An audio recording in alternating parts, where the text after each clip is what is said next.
Hello everyone! Welcome back to Elexhub channel. It's another day in Elexhub Engineering Department, so it's another tutorial.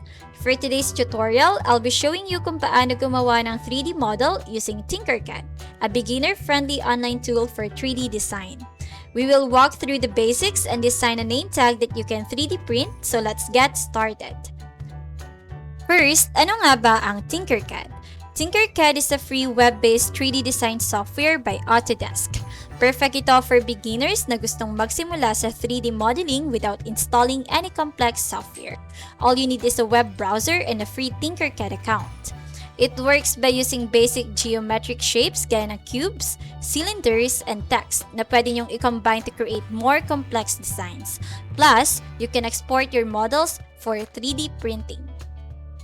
So, how does it work? First, head over to tinkercad.com and sign in.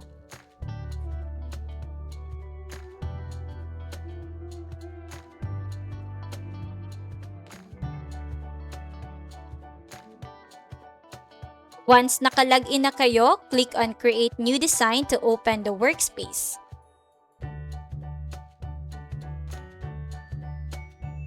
So here, makikita nyo ang work plane. Dito tayo gagawa ng design. The Shapes panel.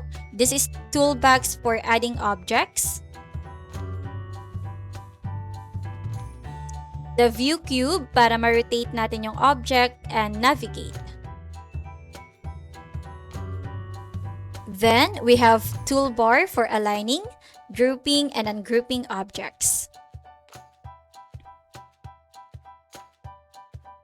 You can drag and drop shapes from the right panel onto the work plane.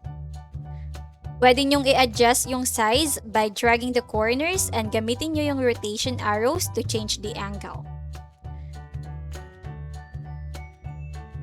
Now, let's create our name tag.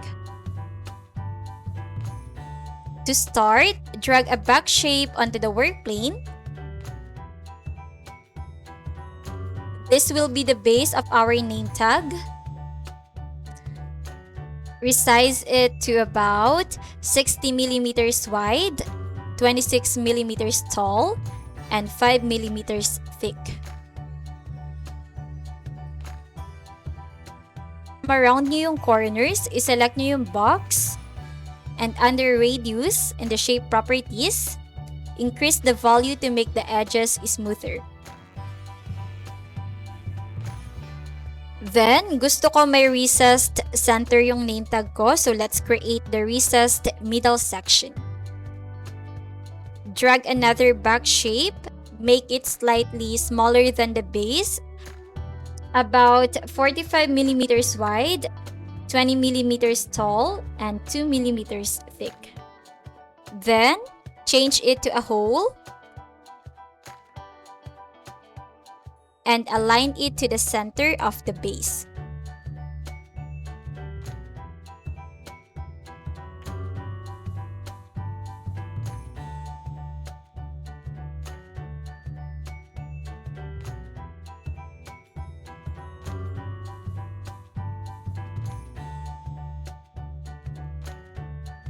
Then select both shapes and click Group. This cuts out the middle, creating a sunken effect.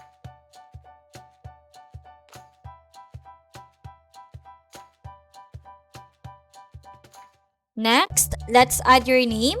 Select the text tool, type your name, and place it over the recessed area.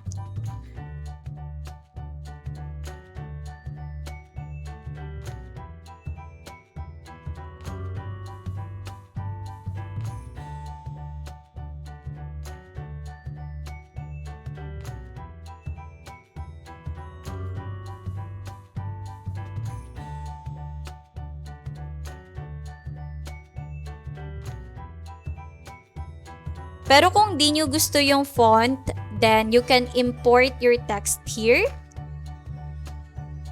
You can create your text in Canva or Inkspace and convert it to SVG file. Then, import it to TINKERCAD. Resize it to fit inside the cutout.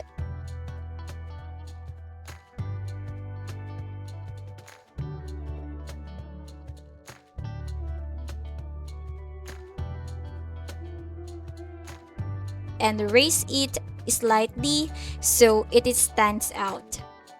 This creates the embossed effect.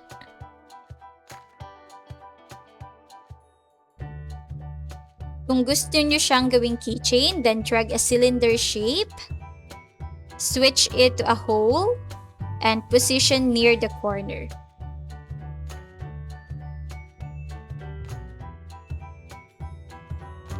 Once happy na kayo sa design nyo, click on Export and choose .stl if you plan to 3D print it.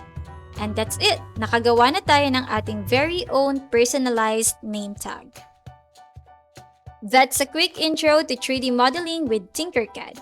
If you found this tutorial helpful, don't forget to like, share, and subscribe for more beginner-friendly 3D design content.